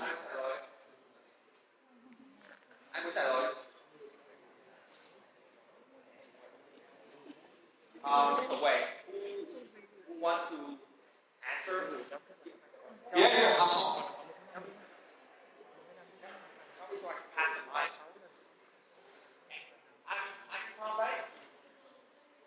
Oh, ask me in the balcony. Do you know that? Anybody knows that in the balcony is second level? It's alright. Yeah, if no one's telling the answer, I'll try to make this lecture to be as interactive as possible. But I have to say it's a bit disappointing. I don't get a lot of participation on the screen. Yeah. It's actually the answer is very simple. The large language model like ChatGPT, you need to use this one. It's an interactive process, isn't that right? You need to prompt. What is prompt? You need to ask the questions continuously to interact with that large language model, right? This is like what we call interactive or chat. Yeah, that's why it's called ChatGPT. There's a reason why it's called chat. Chat is two-way communication, right? You ask a question, they give you an answer. You ask a further question, give another answer. You know what I mean? So that's called a chat robot or interactive processor. Now, imagine you're a boss of a company or you're a CEO. You want to hire an assistant, an executive assistant, and then you give the guy or the lady a job to do, right? That's your position description. Do you want a large language model like this? That guy every time asks you what to do next and what to do next. You will feel so immersively tired about that, right? You want to just tell the person, I got a job for you to do. I don't care how you do it. Just go and do it. I only want results. Do you know what I mean? And that's AI agent. AI agents, you don't have to do the prompting, you don't have to do interactive. You only just need to give a single direction. I want to organize a conference. Go do it. Or I want you to organize all meetings whenever they come in. Go and do it. Do not bother me. Do you know what I mean? A boss likes AI agent and doesn't like someone every time coming to ask you. Do you know what I mean? Because you will spend more time to answer the question than you get the job done.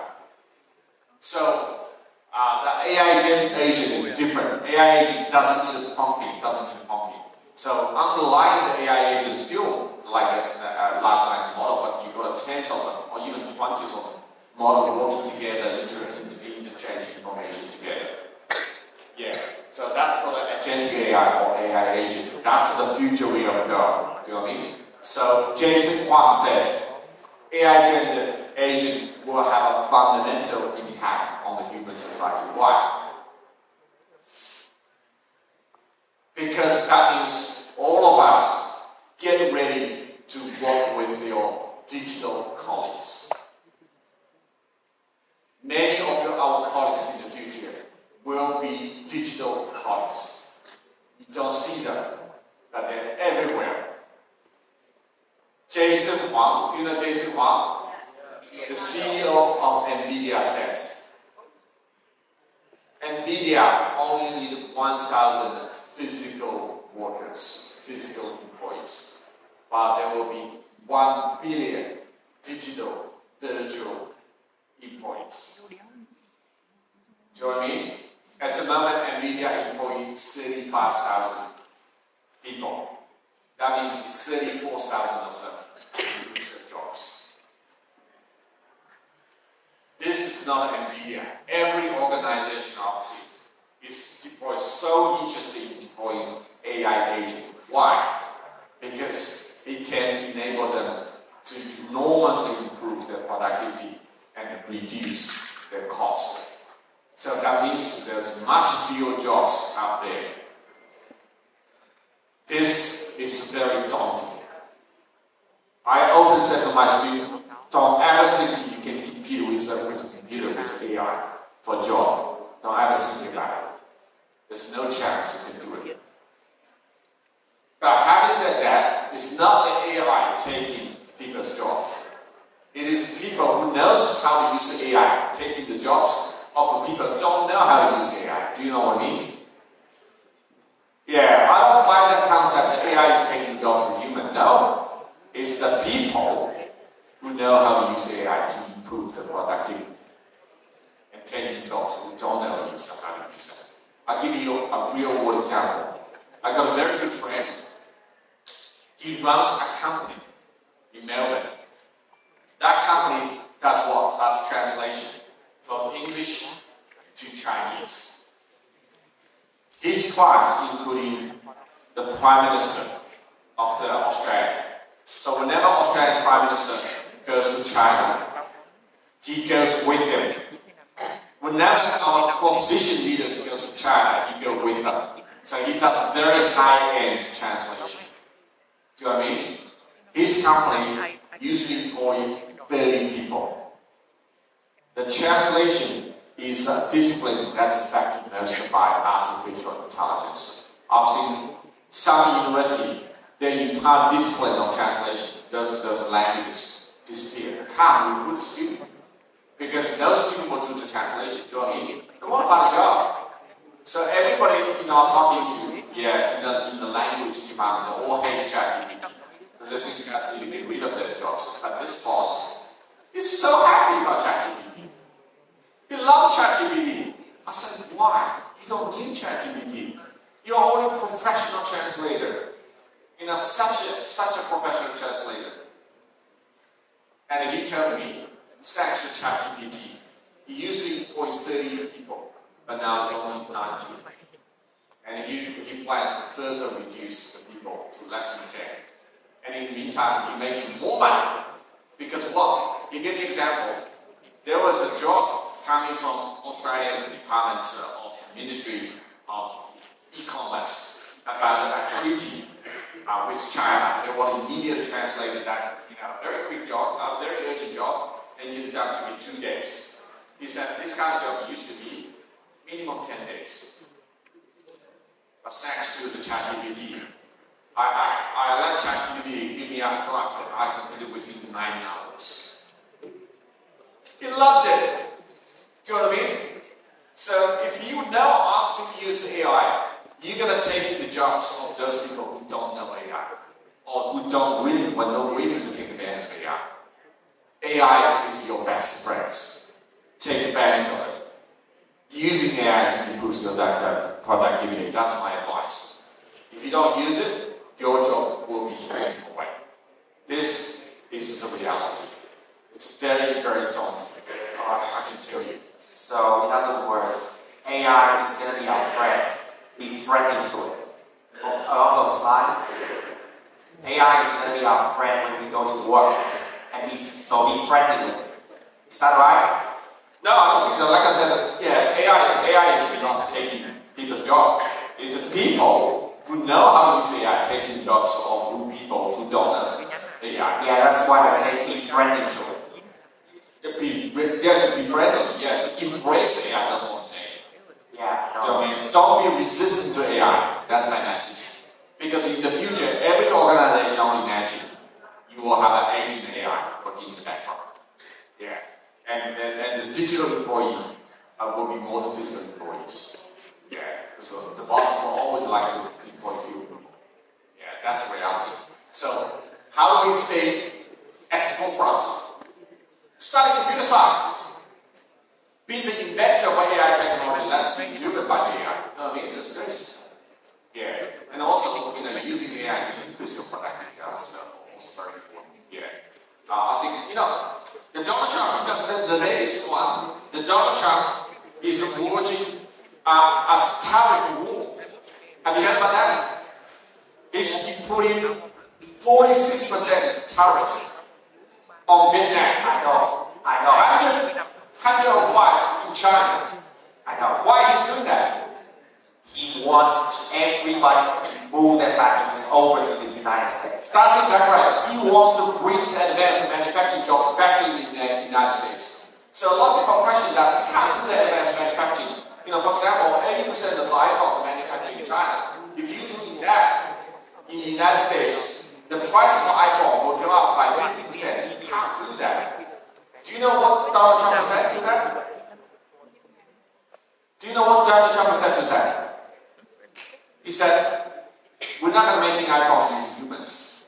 They all will be made by robots. Do you know what I mean? So by bringing this advanced manufacturing job, but going back to the United States, is that not manufactured by humans? They will be manufactured by robots. So if you use robots to manufacture, doesn't matter you do it in the United States, in China, in Vietnam, the cost will be very, very similar. Isn't that right? This is the rationale behind the tariff war Donald Trump in the United States waging. And thanks to AI, he can do that now. Without artificial intelligence, it wouldn't make any sense at all. Because you have to pay an American worker twice as much than that local worker in Vietnam, right? And that guy in America probably not even does a good job as a Vietnam worker. Because Vietnamese worker, like Chinese worker, work harder than Americans, right? So there's no economic rationale of doing that. But now it's different. Agentic AI is out there. Embodied AI is out there. So that's what we're going to talk about in the next one. Autonomous agent, Industrial 5.0 chatbot, human cyber in a physical integration. So this is exciting, right? This is happening very quickly as we speak.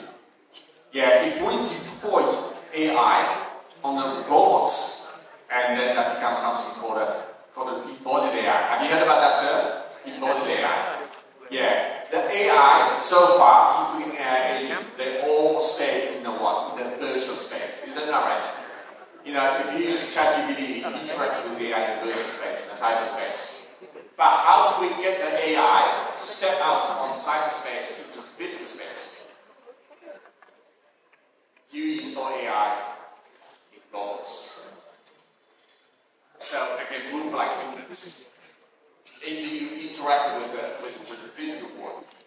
And this is what is pinpoint Industrial 5.0. And this is what Americans bet on. Bring all the manufacturing jobs back to the United States. So that's what I think the world has seen the most profound change since World War II. Yeah, Donald Trump is going to reshape the order of the world after World War II. So, and in his first term, he only put on the 20% tariff. It didn't go further. This time, it's entirely different. Because after how many years? After nearly 6 years, the AI has advanced so much. Now America is in a position to rip off all the banks. And the rest of the world, I think, is going to suffer a lot. Yeah. Anyway, this is the life we're living. This is what we're living. Yeah. So, you like it or not, yeah, like I said, I think it's better rather than complain, get ready and start using AI to improve your product. Large language model integration. So yeah, that's what I said. Yeah, so that's the agentic AI. So the two agentic AI. If the agentic AI stay in the cyberspace, that's called an AI agent. The moment agentic AI step out of cyberspace into physics space, that become a embodied AI, become robotics, right? So, and for those who are an AI agent, yeah, the difference. Yeah, there's also another fundamental difference between ChatGPT chatbots and an AI agent. That is the level of trust and security, right? If you use a ChatGPT, you have every control of data you give to ChatGPT, right? You can ask more questions. You don't have to give out all your data in advance. But if you use the AI agent, sorry, you have to give them all the information data access. Otherwise, the AI agent wouldn't be able to do the job. For example, if I want to hire, executive assistant for myself as a center director, and I'll have to give the person all my email accounts, so she can monitor my incoming email, all the meeting requests, and organize meetings for me. Isn't that right? On the background.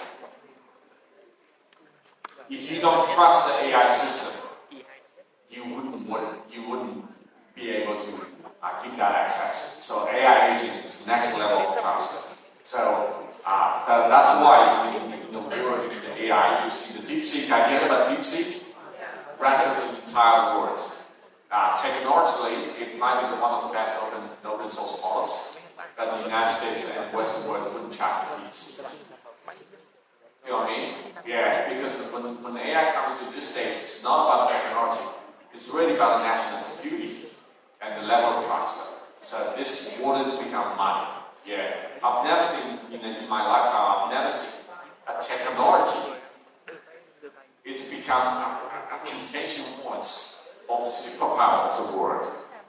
Yeah. So this is why the artificial intelligence is no longer just a technology.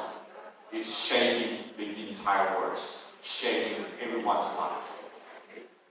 All right, thank you very much. So we finished here. For lunch break, I'll come back at 2, and I'll go through some fundamental artificial intelligence networks, different type of them, and it goes through the back propagation, those fundamental stuff.